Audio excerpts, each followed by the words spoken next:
Yemen is finally making the headlines of main media in UK. Why now? Since early this year, UN and other humanitarian agencies working in Yemen warned the world that the country is about to suffer an unprecedented famine.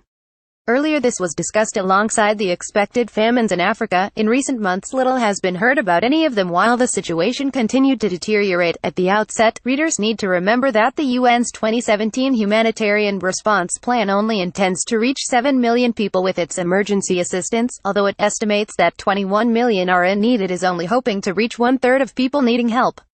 This is partly due to the lack of funds. As of mid-November, 1.5 months before the end of the year, it had received only 57% of the funds required to reach this small percentage of desperate Yemenis.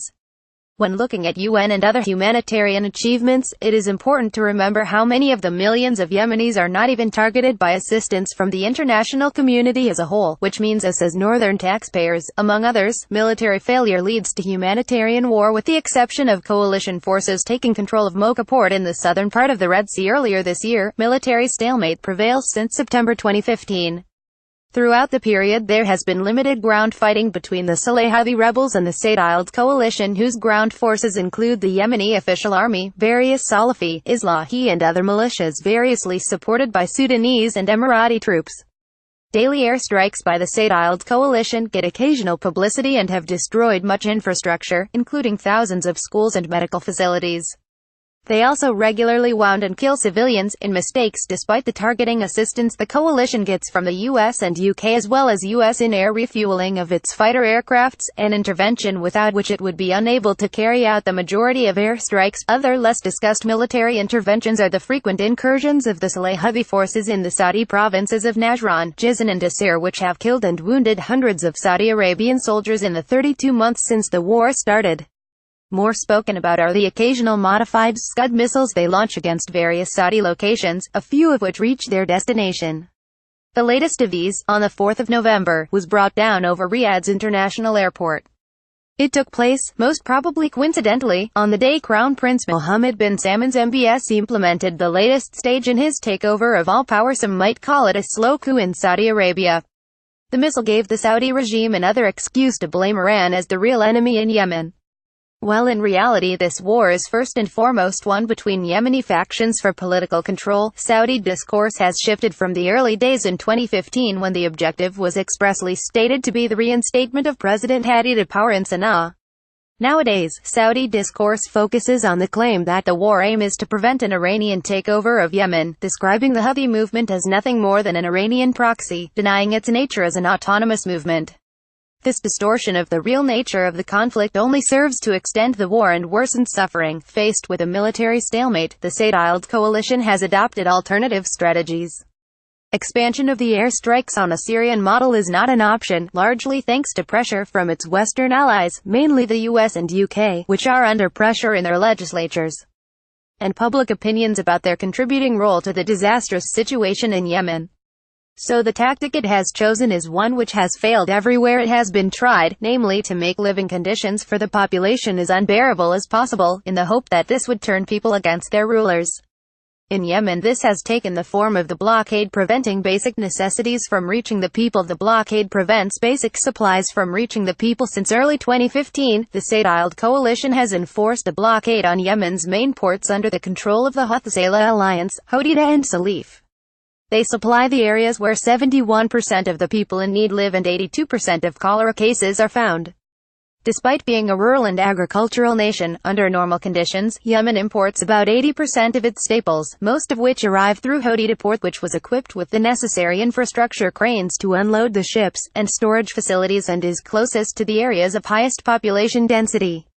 The third main port, Aden, under the control of the Saad coalition, has serious logistical problems of storage and additional transport costs, let alone the political hostility of southern separatists to anything which might help those whom they regard, at best, as northern foreigners and at worst northern invaders-occupiers. Official justification for the blockade comes in UNSC Resolution 2216, which includes an arms embargo against the Houthi faction.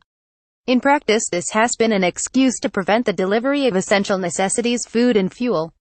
With the establishment of a UN verification mechanism UNVIM in early 2016, despite delays and clear obstructionism, some ships were allowed to unload. However, operational capacity in Hodeida port has been considerably restricted by the precision bombing of its cranes and other facilities in August 2015, limiting the number and types of ships it can receive. Although the U.S. financed replacement cranes, the coalition has prevented their installation. A further blow to the humanitarian situation took place in September 2016 when the Hadi regime unilaterally decided to transfer the Central Bank of Yemen from Sana'a to Aden. Since then, neither of the two rival banks has functioned effectively. In particular, this has prevented the majority of commercial food imports who supply 80% of the country's needs, as traders have been unable to obtain the letters of credit needed for purchases on the world market. While there is no doubt that some food reaches Yemen through the smuggling networks operated in collusion by the leaders of the various factions, these quantities are insignificant by comparison with requirements. The retail prices on local markets have risen so much that few can afford to buy at a time when the economy has basically collapsed. Most civil servants, about 1.2 million people supporting about 13% of the country's population, have not received their salaries for over a year. So by early 2017, the people of Yemen were facing hunger and, for the poorer, starvation, which explains why the UN then said 7 million of them were on the brink of famine.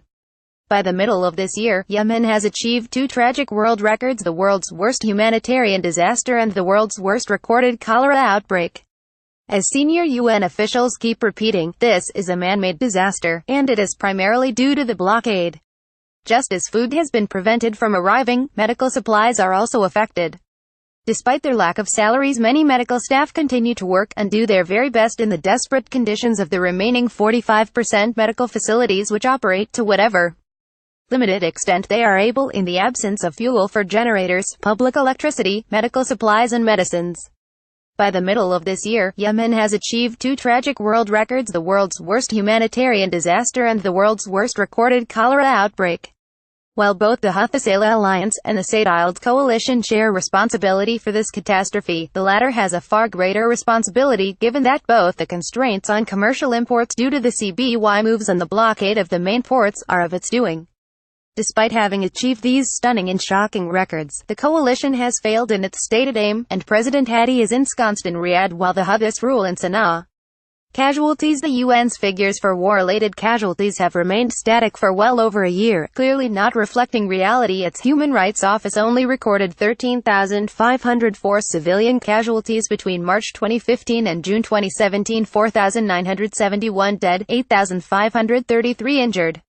In addition to the thousands not recorded by the UN, many others have died from war-related causes, primarily hunger and disease. If the UNICEF estimate of a child dying every 10 minutes is correct, that means 4,300 children are dying monthly, or 52,000 in the last year. Adults are also dying of hunger, cholera and other diseases. Most recently, a diphtheria outbreak has started. Latest developments in the forthcoming famine: the 4th of November missile strike, other than its contribution to the Saudi anti-Iranian discourse, has had an extremely negative impact on humanitarian conditions in Yemen. Predictably, it brought about a violent and dramatic response by the Saudi regime. In addition to increasing airstrikes throughout Yemen and particularly in Sana'a, where close to 100 people were killed in a few days, preventing Iran from transferring more missiles to Yemen was asserted on the 5th of November as the justification for Saudi Arabia's closure of all Yemeni ports and airports, including those theoretically under the control of the government it supports. While it is worth discussing whether the missile came from Iran in the first place, given the large stocks of Scuds bought by the Saleh regime over decades, the outcome of this decision is unarguable. It has dramatically worsened an already abysmal situation, and, since then, senior UN officials have been raising the alarm on a daily basis. No UN flights travel, leaving humanitarian personnel and material stranded. Ships in transit accumulate demurrage costs while their medical or food cargoes deteriorate, increasing the risk of their becoming unfit for use. Among others, the World Health Organization (WHO) was prevented from delivering 250 tons of basic medical supplies. The international outcry in response to the Saudi decision to close all ports and airports in Yemen led its decision-makers to formally partly back down. On the 12th of November they announced that the facilities in the areas controlled by the internationally recognized government would be reopened, but that Hodeida and Salif, the main ports under the control of the Saleh Alliance, would remain closed until the UN provide a more robust verification and inspection mechanism aimed at facilitating the flow of humanitarian and commercial shipments while preventing the smuggling of weapons, ammunition, missile parts and cash that are regularly being supplied by Iran and Iranian accomplices. Point 1. Maybe it is worth pointing out that there has been no evidence of any of these items being smuggled into Hodeida or Salif ports since the conflict started, or any claims that the UNVIM has not been effective. Appeals to basic humanity. Saudi Arabia's proposed alternatives to Hodeida and Salif are unrealistic and merely demonstrate its determination to restrict the delivery of necessities to the Yemeni people, as put by the UN. Transporting humanitarian aid on a large scale from Aden, Jizan, and Salalah ports to areas with the highest number of people in need would entail crossing conflict areas and front lines, and can present delays, clearance restrictions, security-related complications, high transportation costs and disruption of supplies. Point 2. Jizan, in Saudi Arabia, is in an area frequently attacked by the Houthis, while Salalah in Oman is 1,900 kilometers from Sana'a. Along the route currently practicable for trucks, they would need to negotiate about 100 checkpoints on the way, manned by a wide range of mutually hostile groups, many of which tax traffic, particularly traffic carrying goods. As for Sana'a Airport, it has been closed since August 2016 to all except UN and some humanitarian organization flights, preventing the departure of people desperate for medical treatment abroad or needing to travel for other reasons. In response to outrage from the international community and renewed demands for its reopening, the state-led coalition found a highly effective mechanism to address these appeals to the basic humanity of its leadership. On Tuesday the 14th of November, its air raids destroyed Sana'a Airport's radio navigation station, putting it out of action. 3. Ensuring that no UN or other flight can land for some time to come. On Tuesday the 14th of November, its air raids destroyed Sana'a Airport's radio navigation station, putting it out of action, ensuring that no UN or other flight can land for some time to come. So the only conclusion that can be reached is that, in its proxy war against Iran, Saudi authorities have decided to accelerate the death of millions of Yemenis. Not content with having blockaded the country and helping it to achieve 2 horrific world records, it is now trying to ensure that Yemen achieves a third the highest death toll from famine. May one hope that someone, somewhere among the decision-makers retains enough compassion to reverse these decisions and reopen all sea and airports to civilian travel, food and fuel imports, medical supplies and other necessities, whether by commercial or humanitarian agencies, and enable the Yemeni population to lead as normal a life as is possible under war conditions.